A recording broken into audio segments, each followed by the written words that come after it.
2023-25 যারা রয়েছেন first semester, অনেকে জিজ্ঞাসা করেছেন যে প্র্যাকটিকাম এক্সাম কবে হবে।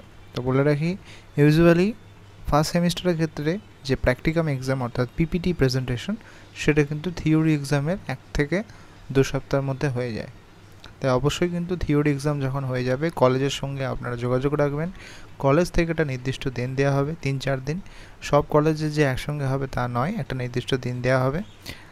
যেদিন এক্সটার্নাল আসবেন সেদিনকে আপনাদের সব কিছু নিয়ে সেখানে প্রেজেন্ট থাকতে হবে, এবং আপনাদের নির্দিষ্ট সাবজেক্টে যে পিপিটি সেগুলো আপনাদের প্রেজেন্টেশন করতে হবে। তাই অবশ্যই কলেজের সঙ্গে যোগাযোগ রাখবেন।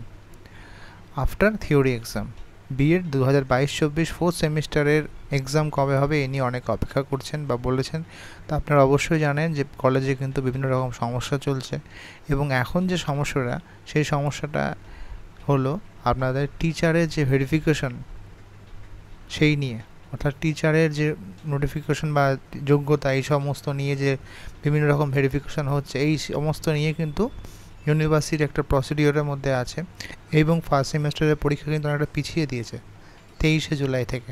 তাই ফার্স্ট সেমিস্টারের পরীক্ষা যখন হবে তারপরে আপনাদের এক্সাম হবে, এবং সেটা অবশ্যই আগস্ট মাসের শেষের দিকে যাওয়ার সম্ভাবনাটা রয়েছে।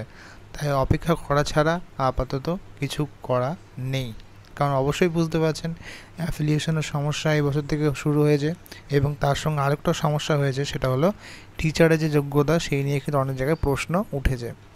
তো আশা করি আপনারা বুঝতে পারছেন যে সমস্যাটা কিন্তু ছোটোখাটো নয়, অনেকটা বড়, এবং অনেক কলেজেরও একটা ভয় থাকে যে কি জানি আবার হয়তো অ্যাফিলিয়েশন পরবর্তীকালে পাবো কি পাবো না, এই সমস্ত বিষয়গুলো রয়েছে। তাই আপনাদের অবশ্যই অপেক্ষা করা ছাড়া কিছু করার নেই। ধন্যবাদ।